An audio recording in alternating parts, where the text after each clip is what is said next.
इसके सीधे ताने बाने मैं आप बता रहा हूं, this is a terrorist act. सरकार आपको अभी खुल के नहीं बोल रही है, बोल देगी एक दो दिन में जब पूरे की पूरी डिटेल्स आ जाएंगी। कि मुनीर और पाकिस्तान, इनकी हालत खराब होने वाली है क्योंकि मोदी इनको छोड़ेंगे। और अभी बड़ी खबर यही आ रही है कि पाकिस्तान के अंदर पैनिक है। दिल्ली धमाके के बाद पाकिस्तान की वायुसेना अलर्ट है, फाइटर जेट्स राजस्थान बॉर्डर पर गश्त कर रहे हैं, स्पेशल ब्रांचेस इन्वॉल्व है, आईबी वगैरह सब इन्वॉल्व है, प्राइम मिनिस्टर ने भी यहाँ पे करा है। तो मैं ये बता सकता हूँ कि अगर इसमें कोई भी टेररिज्म का एंगल हुआ and if it is linked to Pakistan, according to the new playbook after Operation Sindoor, this will be treated as an act of war. This will be treated as an act of. लेकिन उस panic में इन्होंने गलती कर दी, क्योंकि ये पाकिस्तान जो है ना, ये उसके ईगो की लड़ाई बन गई थी कि इतना मार के भारत चला कैसे गया। ब्रिटेन ने एडवाइजरी जारी कर दी है और लोगों से कहा है कि भाई भारत पाकिस्तान के बॉर्डर से 10 किलोमीटर दूर रहो। यानी पाकिस्तान पैनिक मोड में है। उसको पता है बॉस, इस देश का विपक्ष कुछ भी कहता रहे, उनको पता है कि नरेंद्र मोदी ने क्लियर कहा था कि अभी रोक रहे हैं, पॉज कर रहे हैं, दुनिया को बता दिया था कि फिर करेगा फिर मारेंगे, और पाकिस्तान को समझ में आ रहा कि यह मारेगा।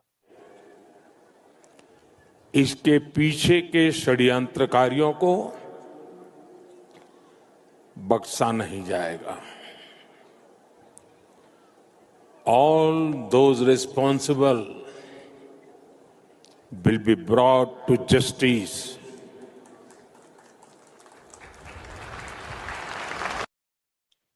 और इसकी वजह भी, और मैंने आपसे एक और बात कही थी, वो भी सही साबित हो रही है कि नरेंद्र मोदी छोड़ेंगे नहीं। और नरेंद्र मोदी का पहला बयान आ गया है कि षड्यंत्रकारियों को नहीं बख्शा जाएगा। उन्होंने ये नहीं कहा कि जिन्होंने ये हमला किया है उनको सिर्फ नहीं बख्शा जाएगा, उन्होंने उनको वो तो कहा कि जिन्होंने हमला किया उनको नहीं छोड़ेंगे।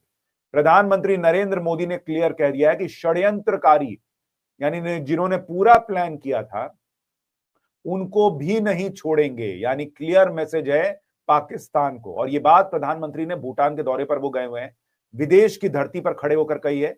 और पहले देश ने पहलगाम आतंकी हमला झेला है, जिसमें हमारे निर्दोष नागरिकों को धर्म पूछकर गोली मारी गई, और उसके बाद हमने ऑपरेशन सिंदूर भी किया था। अगर औपचारिक तौर पर यह मान ही लिया जाता है कुछ घंटों में कि यह आतंकी हमला था, तो बड़ा सवाल यह है दोस्तों कि प्रधानमंत्री द्वारा कहा गया था कि उधर से गोली आएगी तो इधर से गोला आएगा, और हर आतंकी हमला एक्ट ऑफ वॉर की तरह लिया जाएगा। एक बार नहीं, कई बार बोला गया था। तो अगर ऐसा होता है, जैसा कि जांच बढ़ रही है आगे और उसी तरह से बढ़ रही है, तो फिर अब भारत के पास क्या विकल्प बचते हैं? अगर ये पूरी जांच जिस एंगल में जा रही है दोस्तों, ये आतंकी हमला ही माना जाता है औपचारिक तौर पर सरकार द्वारा, तो फिर अब सरकार क्या करेगी? आप इस assured कि every person who has been martyred over here will be avenged. इसमें किसी को भी किसी तरीके का शक अब नहीं होना चाहिए। कोई भी जंग नहीं चाहता, कोई भी फसाद नहीं चाहता, मगर अगर हमने पहले भी क्लियर करा हुआ है कि अगर इंडिया के साथ कोई भी ऐसी बात होती है, then I mean the enemy will see that to what lengths India will go to avenge its martyrs. मैं बस यही बोलना चाहता हूँ, आपको इसके पे अपडेट भी देना था, but since it is a developing story, we don't want to speculate too much, because ये अच्छा है कि ऑफिशियल सोर्स से आए कि क्या हुआ, कैसे हुआ, इसकी पूरी तफ्तीश हो। और जा रहा है कि दिल्ली के पास इसने जो है वो धमाका किया, तो उससे पाकिस्तान पैनिक में। देखिए बड़ी खबर ये आ रही है कि पाकिस्तान में जो तीनों सेनाएं हैं उनकी एक इमरजेंसी बैठक हुई है, और शहबाज शरीफ एनएसए और डीजी आईएसआई के साथ देर रात पाकिस्तान में बैठकें चली, क्योंकि वहां पैनिक मोड है। मुनीर ने जो किया है, हाफिज सईद वगैरह सब इसमें शामिल होंगे, ये आप मान के चलिए। और मुनीर ने अपनी ताकत बढ़ाई वहां संविधान में चेंज करके, तो वो ये करने ही वाला था, ये मान के चलिए। तो इसीलिए अब वहां शहबाज वगैरह सब मीटिंग कर रहे हैं कि ये भारत तो छोड़ेगा नहीं, करना क्या है। और भारत पाकिस्तान सीमा के अंदर 10 किलोमीटर के भीतर और जम्मू कश्मीर और मणिपुर राज्य में ब्रिटिश सरकार ने अपने लोगों से कहा कि भाई आप यात्रा मत कीजिए, अभी सेफ नहीं है। यानी विदेशी सरकारों को भी पता है कि मोदी छोड़ेंगे नहीं, और वहां पर जो है वो स्थिति पाकिस्तान में बुरी होती जाएगी। इसका बदला तो लिया जाएगा, लेकिन पढ़ा लिखा है तो और खतरनाक होगा। और ये प्रूव कर दिया है कि पढ़ा लिखा होना मतलब कोई शराफत की गारंटी नहीं है भाई। इन्होंने भारत में डॉक्टरी करी, कुछ इनमें से हैं जो चाइना गए पढ़ने के लिए। गवर्नमेंट ऑफ इंडिया ने पढ़ाया, सब कुछ करा, ध्यान रखा, सब कुछ करा, और एंड में क्या करा? एंड में साजिश करी, चलो एक काम करते हैं, बहुत अच्छा रहेगा, बम फोड़ते हैं। ये हाईली रेडिकलाइज्ड लोग हैं दोस्तों, और पुलिस जब इनको धर पकड़ने के चलते धागे खोलने शुरू कर दिया, एक्सपोज करना शुरू कर दिया, अरेस्ट करना शुरू कर दिया, तो आउट ऑफ शियर डेस्परेशन वो बटन दबाया। अभी तक ये पता लग रहा है, और आपको धीरे धीरे लेकिन ये जानबूझ के करा गया है दोस्तों, ये कोई एक्सीडेंट नहीं था, जानबूझकर करा गया है, और दिल्ली में करा गया है, और जानबूझ कर करा गया है। लेकिन सरकार के मंत्री जीतन राम मांझी की जुबान से एक बात निकल गई। न्यूज एजेंसी को दिए इंटरव्यू में उन्होंने कह दिया कि दिल्ली तो बहुत वक्त से आतंकियों के रडार में थी, हमला कर दिया गया होगा। जीतन राम मांझी दोस्तों सरकार में मंत्री हैं, उनकी बोली हुई बात आधिकारिक तौर पर मानी जाएगी।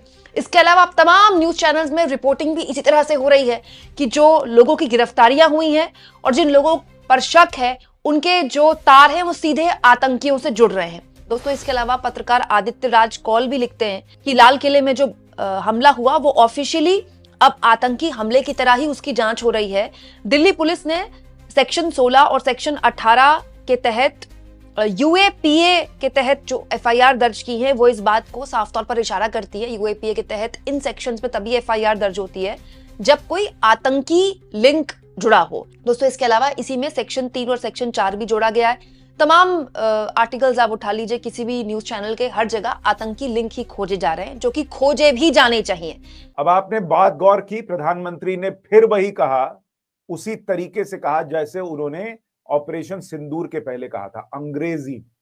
और जब प्रधानमंत्री अंग्रेजी में कहते हैं तो पूरी दुनिया को बात चली जानी चाहिए, ये क्लियर मैसेज होता है। तो उन्होंने भूटान में खड़े होकर अंग्रेजी में कह दिया है कि जो भी शामिल है किसी को भी छोड़ा नहीं जाएगा, और इसलिए पाकिस्तान में पैनिक है। और वहां ये क्लियर हो गया है कि ये आतंकी हमला है, और इसमें डॉक्टर उमर, जिसकी तस्वीर आप देख रहे हैं, ये जैश ए मोहम्मद का टेररिस्ट बताया जा रहा है, जिसने उस I-20 गाड़ी में बैठकर धमाका किया।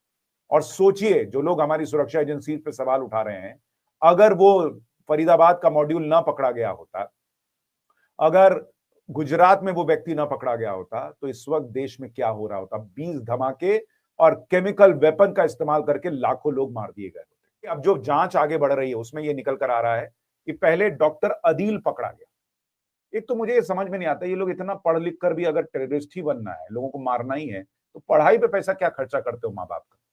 फिर सीधा टेररिस्ट ही बनो, वो पैसा लगाओ बम वम बनाने में, फिर मर जाओ, जो आखिर में तुम्हारा होता है। Doctor Adeel arrested in Saharanpur UP, वो कुलगाम का रेजिडेंट था, वो पकड़ा गया।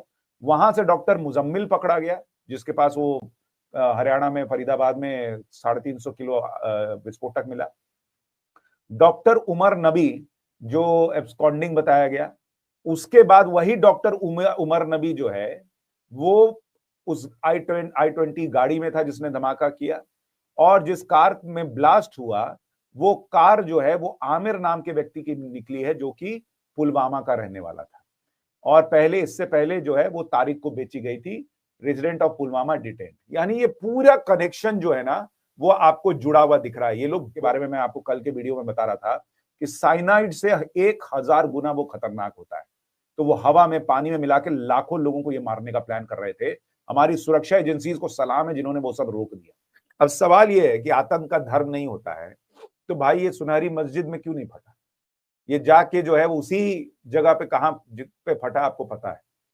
तो उसने सोचा था कि भारत को हिला देंगे, 20 धमाके, केमिकल अटैक, इस तरह की चीजें करके इतना खून बहा देंगे कि मतलब, और यहां तो लोग बैठे हैं कि मोदी इस्तीफा दो, मोदी इस्तीफा दो। तो मतलब भारत के सीने पे खंजर नहीं, मतलब खंजरों के समूह से हमला करने का इनका प्लान था, जो कि भारतीय सुरक्षा एजेंसियों ने नाकाम कर दिया। Right. So again, I don't want to speculate, but you have to wait. But yes, the intensity of the बहुत ज़्यादा थी, was very high, and but rest assured, जैसे मैंने बोल दिया है कि अगर इसमें एक